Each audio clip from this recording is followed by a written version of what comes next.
Jai Radha Madhava Kunjabi Hari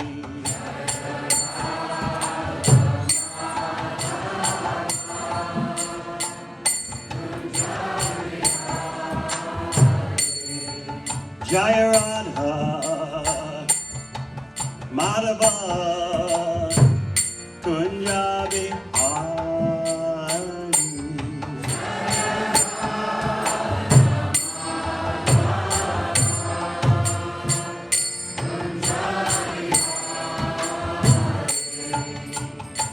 Gopi Janabala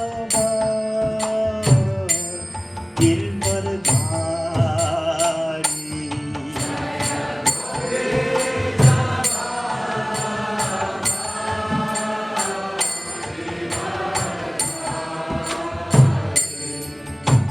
Gopi Janabala Gilbardari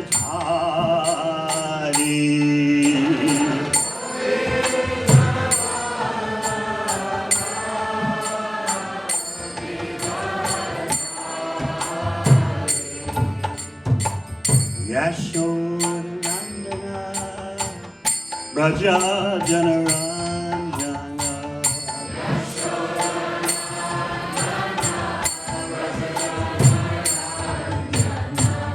Yamuna Tira Vanachari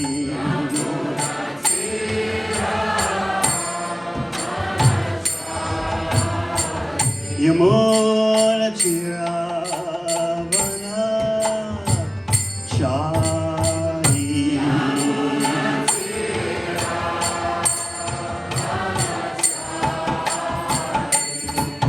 Jai Radha Madhava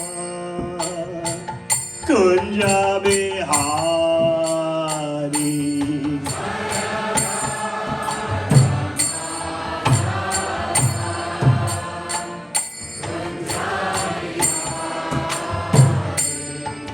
Jaya Gopi Janabala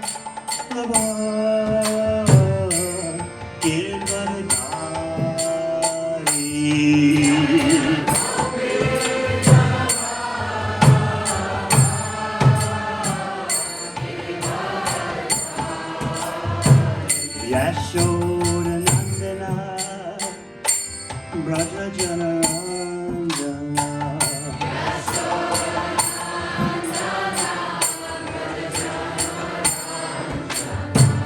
Yamuna Tira Vanachari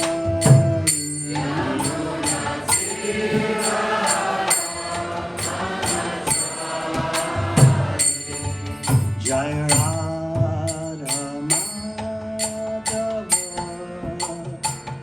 Kunjabi Hari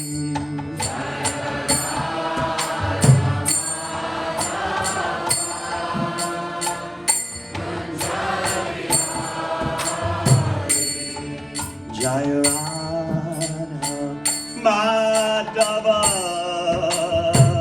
Kunjabi Hari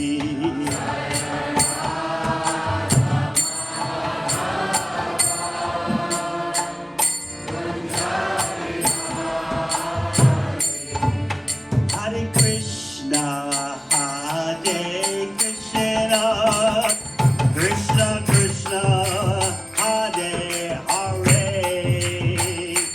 Hare Rama Hare Rama Rama Rama Hare Hare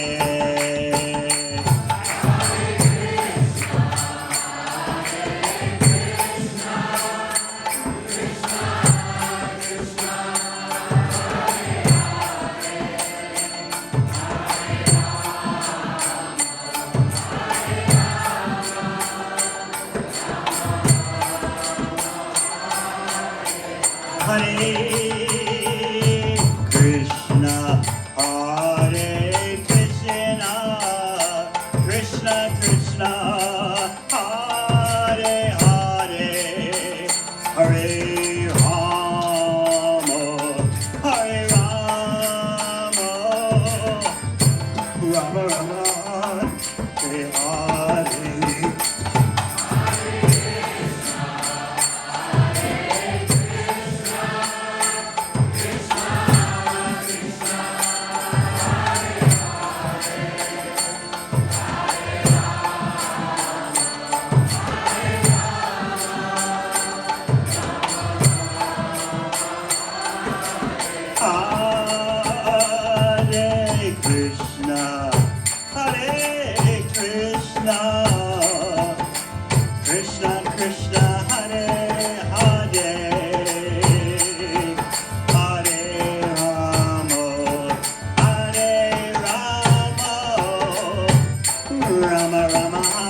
Krishna, Hare Hare, Hare Rama, Hare Rama, Rama Rama, Hare Hare.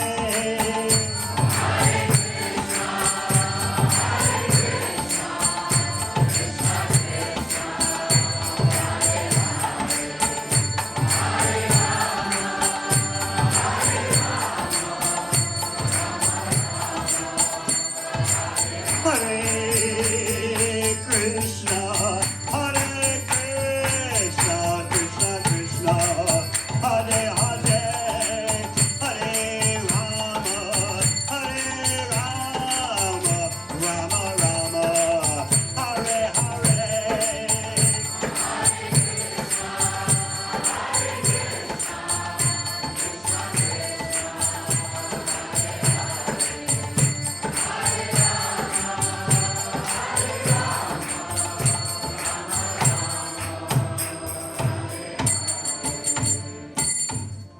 Jai Mishram Sabadana Jaya Sto Jaya Mad A.C. Bhakti Vedanta Swami Maharaj Srila Prabhupada Ki Jai Mishram Sabadana Jaya Astatarasata Shisimad Bhakti Siddhanta Sajatapu Prabhupada Ki Ananta Koti Vaishnavinda Ki ISKCON Founder Acharya Srila Prabhupada Ki Namacharya Srila Haridas Thakur Ki Prem se kaho Shri Krishna Chaitanya Prabhu Nityananda Shri Advaita Gadadhar Sivasadi Gaur Bhaktivinoda Ki Shri Shri Radha Krishna Gopakupina Shamakun Radhakun Giri Govardhan Ki Vrindavan Dham Ki Navadvip Dham Ki Ganga Mai Ki Yamuna Mai Ki Tulasi Devi Ki Bhakti Devi Ki Samaveda Bhakta Vrinda Ki Go Premanande. All glorious assembled devotees. All glorious assembled devotees. All glorious assembled devotees. All glorious to Sisi Guru Gauranga.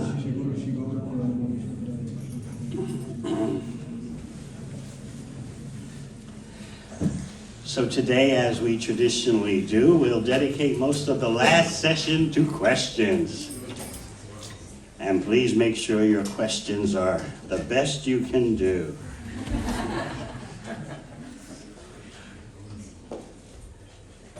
And to inspire us in the art and science of bhakti questioning and answering, we'll look at, as usual, a verse in the Bhagavatam which gives us insight into the process of questioning and answering.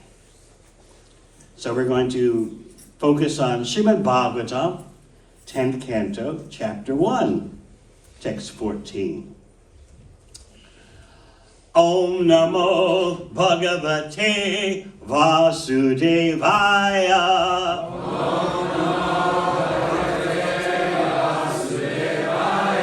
Om Namo Bhagavate Vasudevaya.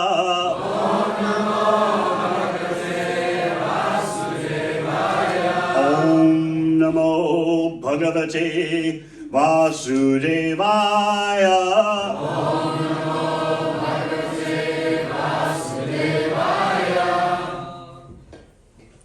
Sutta Vacha.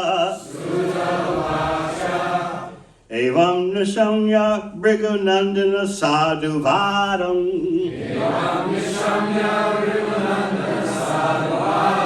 Vayasakisa Bhagavan Atta Vishnuratam.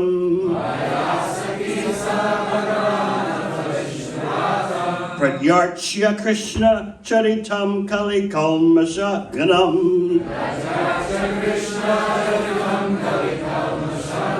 Yahartum Arabhata Bhagavata Pradhana.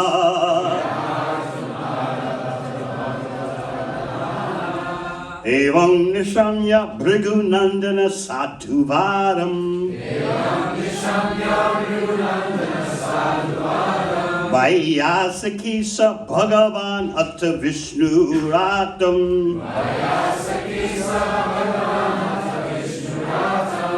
Pradyarcha Krishna Charitam Kali Kalmasha Ganam. Vyahartum Ara Bhatta Bhagavata Pradhana.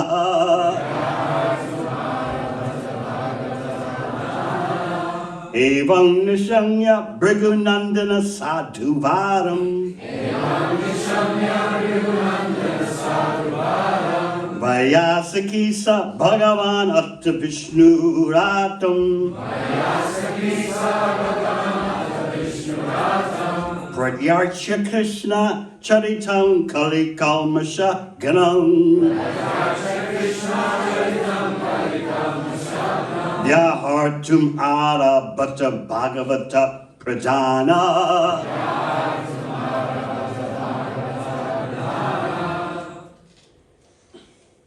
Evam Nishamya Bhrigunandana Sadhuvadam.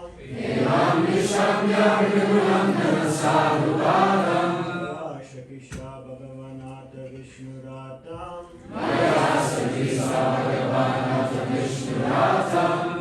Yacha Krishna Charitam Kali Kalma Sadnanam. Vaihartam Arvata Bhagavata Pradhana.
Vaishnavis.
Sutta Uvacha. Sutta Goswami said, Evam, thus, Nishamya, hearing, Bhrigunandana, O son of the Bhrigu dynasty, Shaunaka, Sadhuvadam. Pious questions. Vyasaki. Shukadeva Goswami. The son of Vyasadeva. Sa. He. Bhagavan. The most powerful. Ata. Thus. Vishnu Ratam. Unto Parikshit Maharaj, who is always protected by Vishnu. Pratyarchya, offering him respectful obeisances. Krishna Charitam, topics of Lord Krishna. Kali Kalmasha Ganam, which diminish the troubles of this age of Kali. Vyahartum, to describe. Arabhata, began.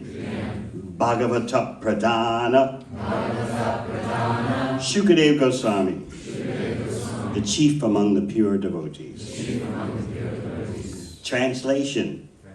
Sutta Goswami said, O son of Bhrigu, Shaunaka Rishi, after Shukadeva Goswami, the most respectable devotee, the son of Vyasadeva, heard the pious questions of Maharaja Parikshit, he thanked the king with great respect. Then he began to discourse on topics concerning Krishna, which are the remedy for all sufferings in this age of Kali. Purport. In this verse, the words Krishna Charitam Kali Kalmasha Galam indicate that the activities of Lord Krishna are certainly the greatest panacea for all miseries, especially in this age of Kali. It is said that in Kali Yuga, people have only short lives and they have no culture of spiritual consciousness. If anyone is at all interested in spiritual culture, he is misled by many bogus swamis and yogis who do not refer to Krishna Katha. Therefore, most people are unfortunate and disturbed by many calamities.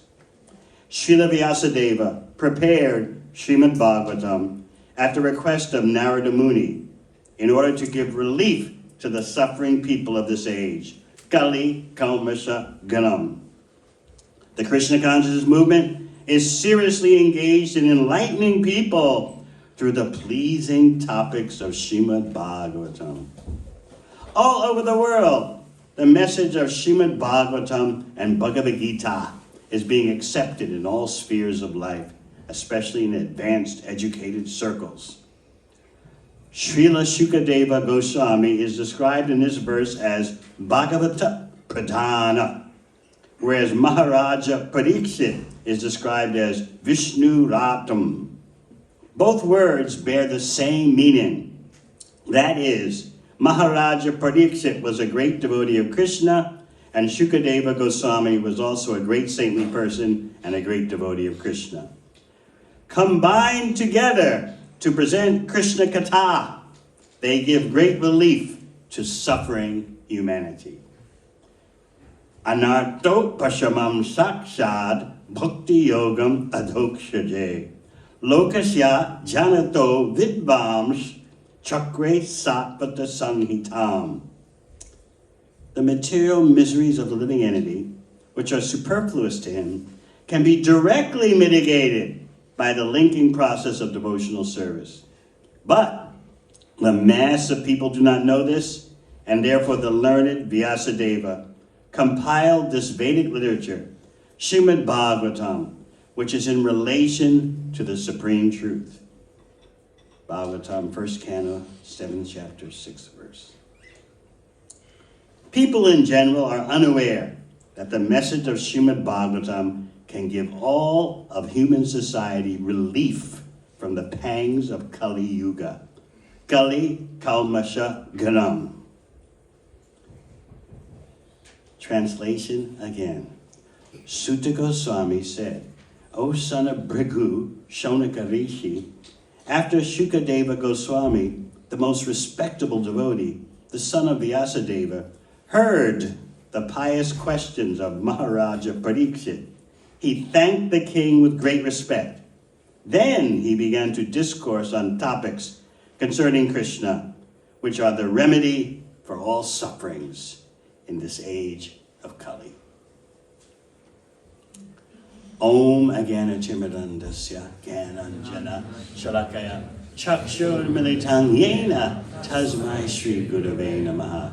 Jai Sri Krishna Chaitanya Prabhu Nityananda Shri Advaita Gadadhar Shivasari Gaur Bhaktavinda Hare Krishna Krishna Krishna Hare Hare Hare Rama Rama Rama Hare Hare. So this verse refers to the troubles of this age of Kali. The amazing thing about such troubles in this age is that the denizens, the people of Kali Yuga, become so easily distracted and so easily intoxicated by momentary so-called happiness. In other words, they're fighting for the scraps. Maybe you haven't seen it in the West, but if you go to India and sometimes some householder throws some food scraps out the window, and the village dogs come and they fight over the scraps.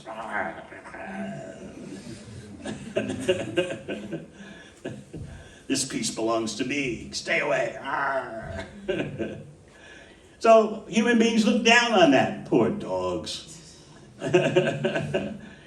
Fighting each other over just some insignificant scraps. And of course, if you've seen village dogs in India, they're very skinny with their ribs showing, patches of hair missing. So this is what we're like in this age of darkness.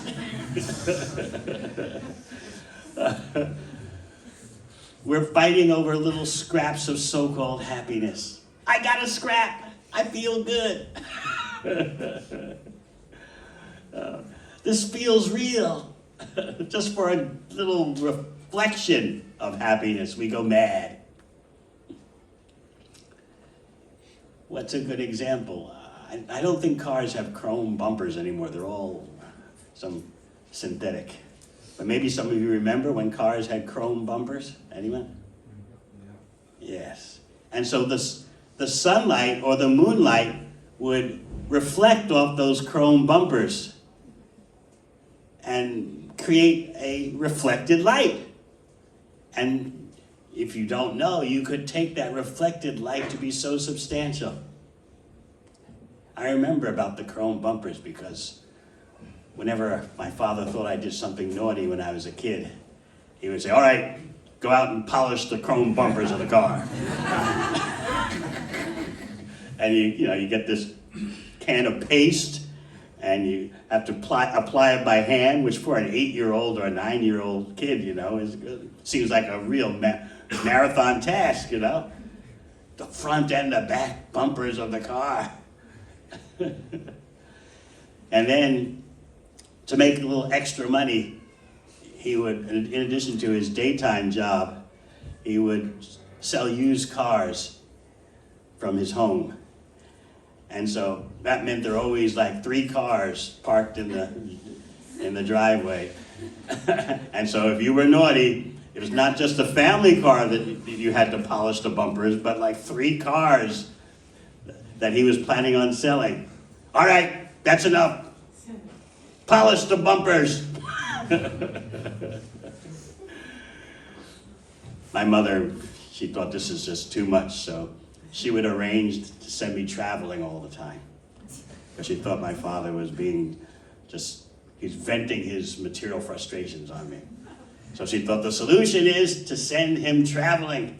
I'll teach him how to travel. Of course, now she regrets that. The solution was worse than the problem.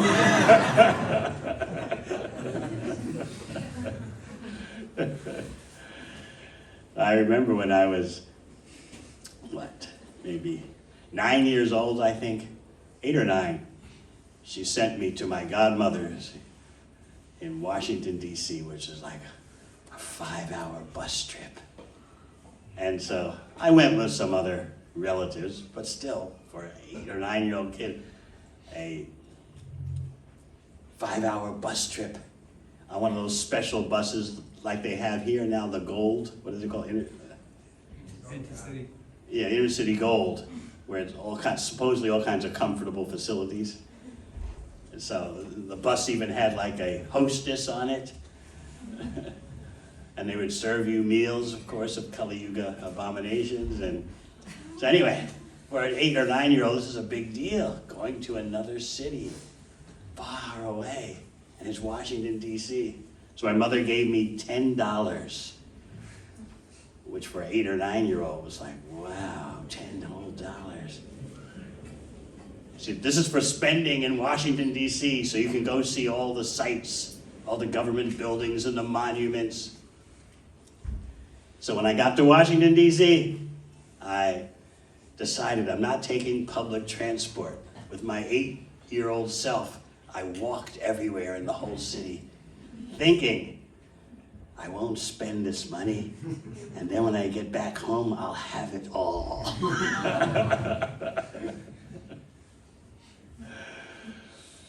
So I did that. I just walked everywhere, didn't take the public transport. And then when it was time to go home 2 weeks later, I proudly reemerged at home with $10 in my pocket. And then my mother said to me, no, that money that I gave you for spending in Washington, is there anything left over from it? I was horrified. Wait a minute, all my austerities for nothing. So I had to give the $10 back to her. And I never forgot that. From that point on, I never told my mother how much money I had. I learned that lesson when I was 8 or 9. So anyway, I thought it was such a big thing, $10.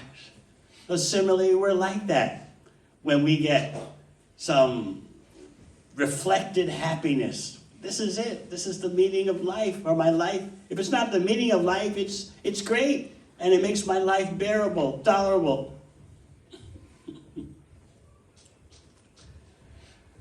I remember some years back, I used to give lectures based on something I heard from Ram Dass about life in Matamata. And how there's nothing to do there. You know, it's just a dairy farm town. And so he and his little mates, well, by that time they were teenagers, they would go what they called dumpster diving. Go to the supermarket and, you know, the big dumpsters are outside, and you dive in and see if you can find anything of value. Nothing else to do. So that sounds really wretched to you. But this is the way all of material happiness is. It's dumpster diving. But we don't know anything better. So this is the problem. Darkness and no understanding of what is light. Just like someone reflecting, someone accepting the reflected light off of an old-fashioned chrome bumper and thinking the chrome bumper is the source of the illumination and it's giving off direct light. But actually it's just perverted. It's a reflection. So Shukadeva Goswami has a big task at hand. And by the mercy of Vyasadeva, he knows he has the remedy. The question is, do we know we have the remedy? Krishna Charitam Gali Kaumasa Garam. The topics of Lord Krishna, which diminish the troubles of this age of Gali. This is the solution, but it seems such an unlikely solution, doesn't it? Because we're brainwashed. We think, well, this is religious stuff. How can religious stuff really solve any problems? I mean, it's nice for your sentiments. It's nice to give you some kind of grip on life, but how can you think that such topics can actually solve the problems of human beings? That's what I thought when I first was reading Bhagavatam and Bhagavad Gita. I thought, this is great, but how can it solve the problems of the world? As if I had a solution for solving the problems of the world. And I had already, through my material studies, I was already convinced there's no material solution. It's just the same old thing again and again. The outs become the ins and the ins become the outs.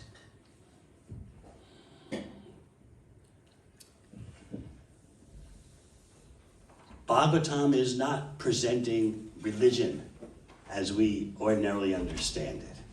Some kind of faith in something sublime that motivates you to be a good person while everyone is watching. No, the Bhagavatam is going much deeper than that. Now you may say, well, why are the questions of Maharaja Parikshit called sadhu vadam, pious questions? Isn't piety something to do with religion? I mean, I wonder how many of you have ever used the word piety. Or anyone you know before coming to bhakti, has anyone you know ever been described as pious? It's almost exotic as the word chaste. Remember Rasayatra Devi's thinking of what the word chaste meant. She thought it, chaste women? That means, why are they chasing after women? Is that what this is all about? You don't need bhakti for that. So, pious questions. What does that mean? It doesn't mean religious. It means questions that have virtue, and the virtuous questions are the result of character and integrity. And that doesn't mean just someone who helps old persons walk across the street. It means someone whose life is dedicated to spiritual clarity. And so Shukadeva Goswami is thankful for such questions, sadhu vadam. And he thanks Maharaja Parikshit with great respect. Now, it's unusual, you would think, because you would expect the person who asked the questions to thank the one who's going to answer.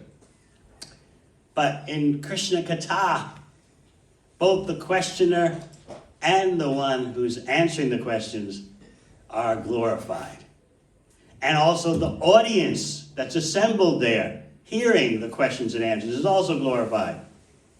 And then also, even after everyone leaves the place of the questions and answers about Krishna, the place is glorified. Because the sound vibration transforms the place, so much so, the Bhagavatam explains, that even after you all leave, someone just walks through the room. They're affected because in that room some hours earlier, there have been questions and answers about Krishna. So this is our program.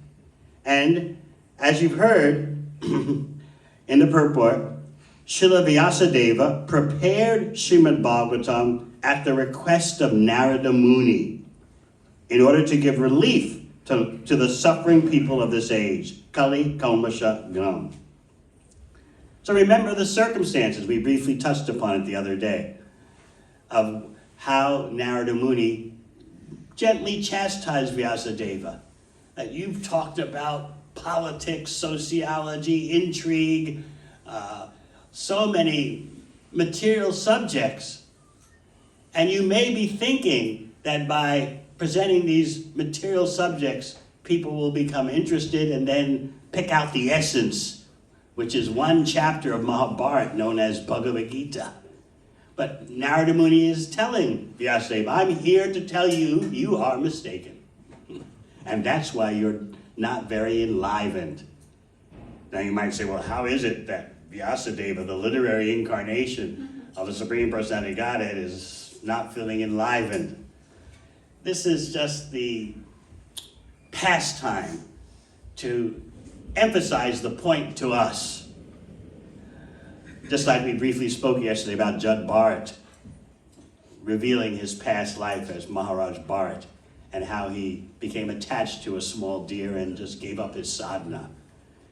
So a deeper point, a technical point, is that Bharat Maharaj is a liberated soul, but he's showing you what happens. Number one, when you encounter an entangling situation and don't ask questions, you don't consult your spiritual master, you have no mentors, you just do your own thing. And then Bharat Maharaj said, this is why I fell down. I didn't consult about my overly affectionate behavior with the deer. So much so, I became so fond of the little deer, I stopped my spiritual practices.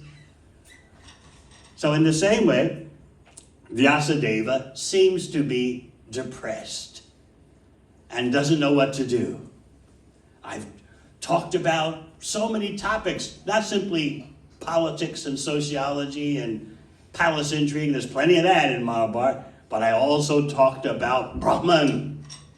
And Narada Muni didn't accept that. He said, even if the topics are about Brahman, the impersonal energy, still it doesn't get the job done. You've got to glorify the Supreme Brahman, Krishna, directly. So yes, at the request of Narada Muni, Vyasadeva prepared Srimad Bhagavatam, which lets you know right in the beginning. The very first verses, Bhagavatam says, here's what this book is going to do, and here's what it's not going to do. Dharma projita kaitavocha paramo namatsaranam satam. The Bhagavatam says, all topics other than pure bhakti are what? Kicked out. What verse is that? Number 2 or 3 or 4? Who knows? 2. Verse number 2.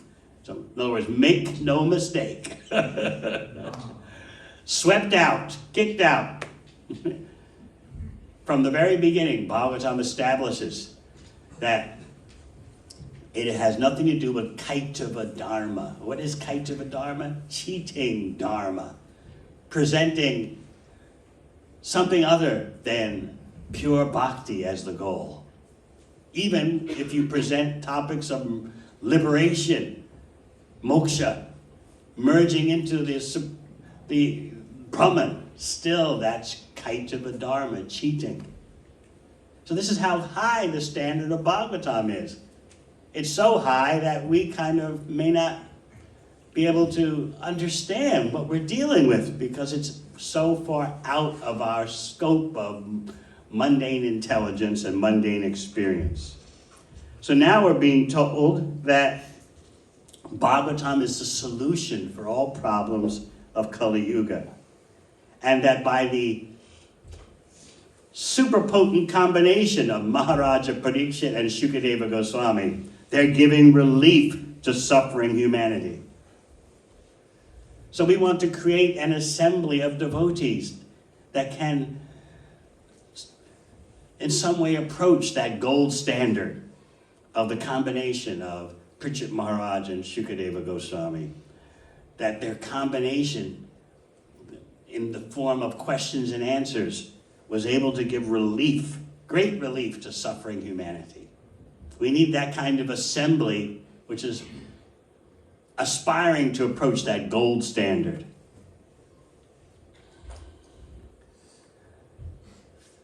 That is the real standard of human life. In the purport, Prabhupada quotes a verse from Bhagavatam, first canto. Maybe some of you know this verse. It's a very key verse. Anarto pashamam sakshad bhakti yogam adokshaje lokasya janato vidvamsh chakre satvata sanhitam.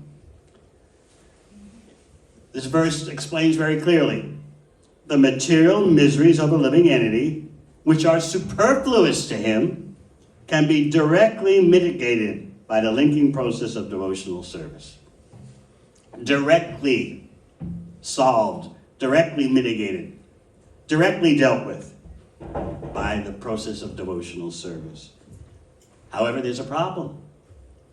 The mass of people do not know this. And because they don't know it, Vyasadeva, on the order of Narada Muni, compiled Srimad Bhagavatam, which is in complete relation to the supreme truth.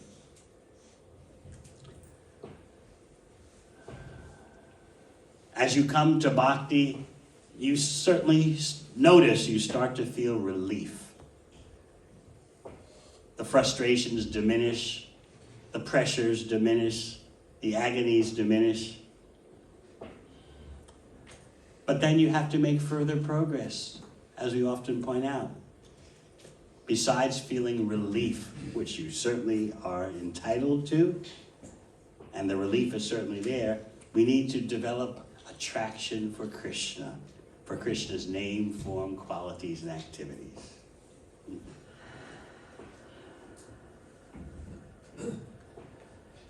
In the audience, when Shukadeva Goswami and Pritchard Maharaj are speaking, not everyone is a pure bhakta.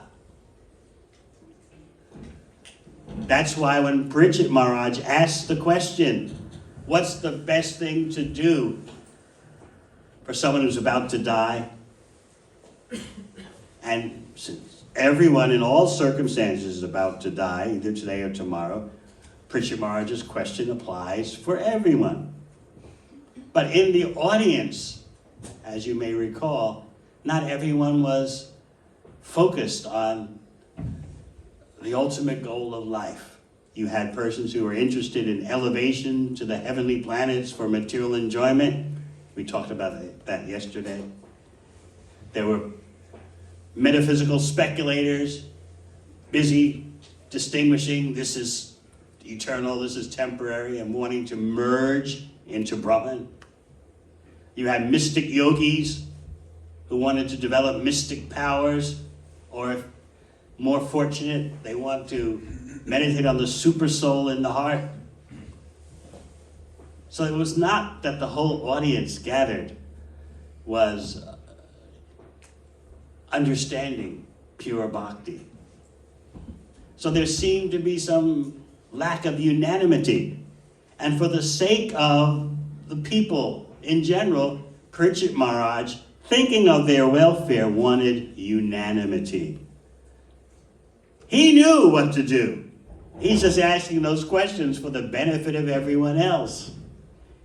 And he wants that all the issues and all the lack of consensus will be solved. And in that way, he's doing his duty and showing his love. So along comes Shukadeva Goswami, who would give the solution. And everyone was fortunate there to accept that. Shukadeva Goswami outranked everyone. Not artificially, but everyone knew. If there's anyone who can resolve these contradictions, these perplexities, it's him. All right, we'll sit back and listen. In the age of Kali, of course, everyone is an authority. Well, you have your opinion, I have my opinion. Anyway, what do you know? I know something too.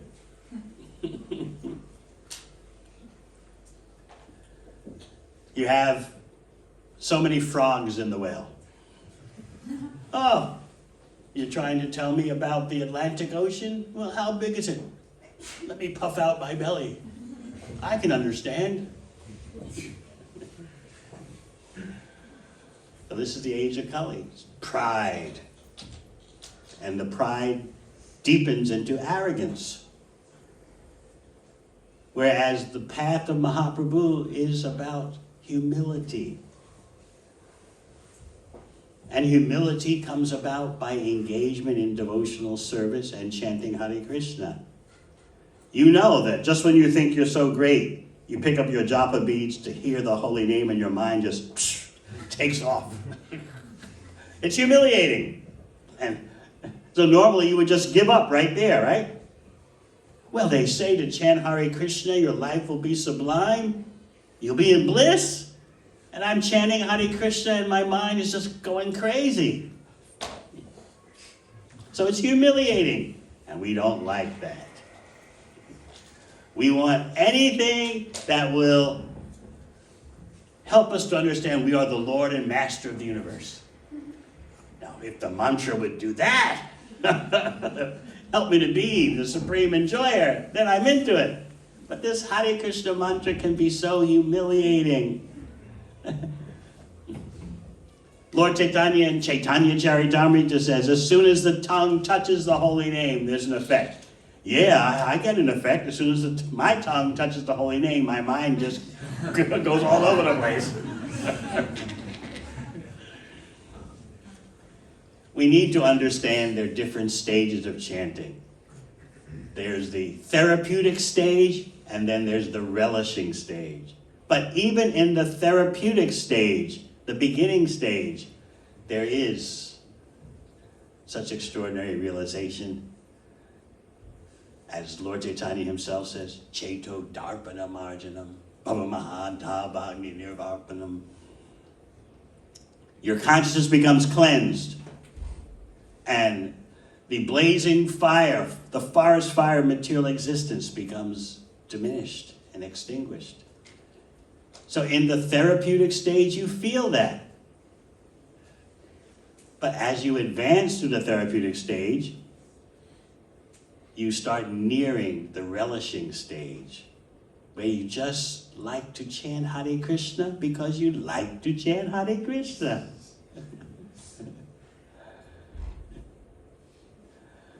It becomes your most dear partner.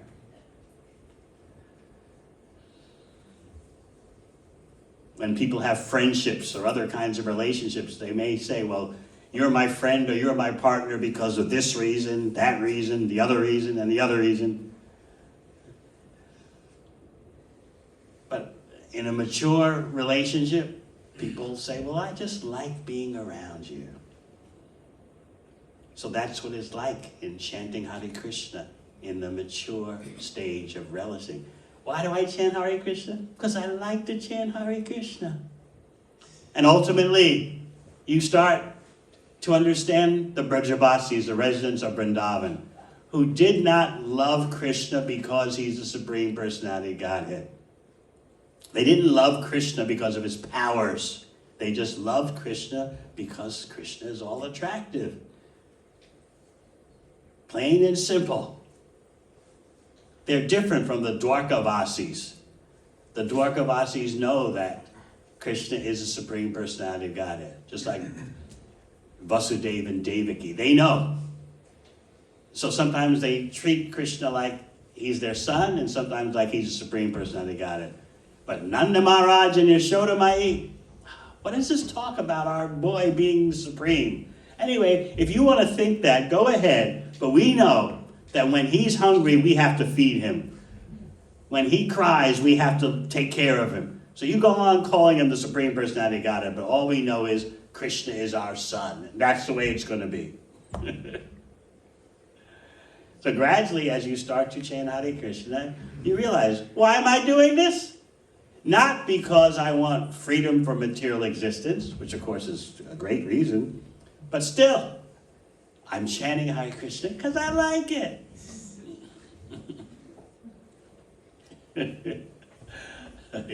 Funny example came to my mind.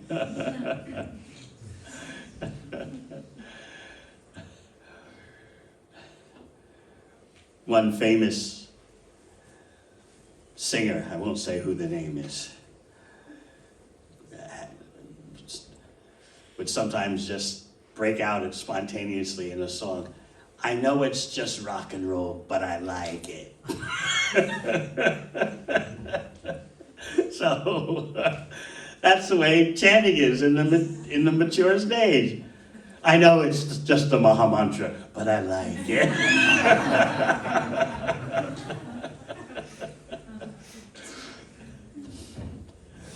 I'm not chanting for anything other than Krishna's pleasure. and I like it. I don't need anyone to tell me, Prabhu, have you chanted your rounds today? It's 10 p.m. at night, you haven't finished your japa. Of course, if we have those kind of persons around us reminding us in that way, that's a great benediction. But in the relishing stage of chanting, that's not the case. You're chanting because you like it, and you just chant to bring about more chanting. Someone may ask, what is the goal of chanting Hare Krishna? In the relishing stage of chanting, the goal of chanting Hare Krishna is to chant more Hare Krishna. Now that may seem baffling to you. Wait a minute now. I thought in the therapeutic stage, you're chanting because you want to be free from material existence, you want to understand you're not the body, you want to put out the blazing fire of material existence. And now you tell me, in the mature stage of chanting, you're chanting in order to chant more. But to understand this paradox, you have to know that Krishna is the same as his name. So on the first day of our class, we discussed how anyone who accepts that Krishna is the same as his name is a pure devotee. That's the entry-level description of a pure devotee.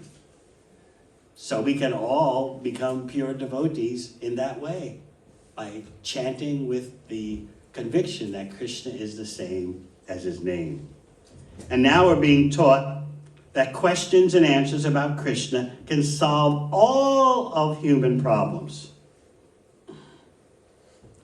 The acharyas point out that the topics of Krishna not only destroy the sins of people of Kali Yuga, they also destroy Kali himself. So you have to know how to take aim. They also destroy quarreling about what is the nature of the Supreme Absolute Truth. When you hear about Krishna, all the quarrels are resolved. Because Krishna explains himself so voluminously and so beautifully, so sweetly, so powerfully.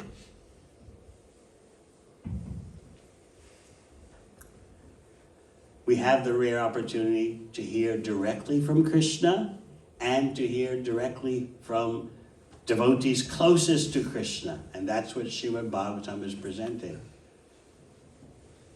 And Shukadeva Goswami and Pritchett Maharaj are assuring you what we're doing through these questions and answers about Krishna is the greatest welfare work for the world. And we don't want anything obscuring that reality.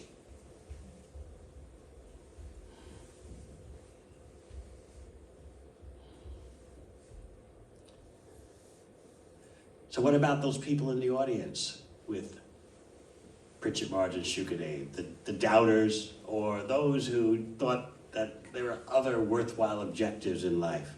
By the influence of Shukadeva Goswami, by his answers, and by the influence of Pritchett Maharaj's questions, those people all became swayed.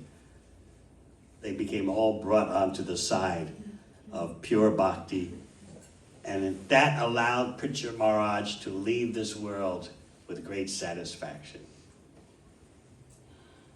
He had 7 days to live.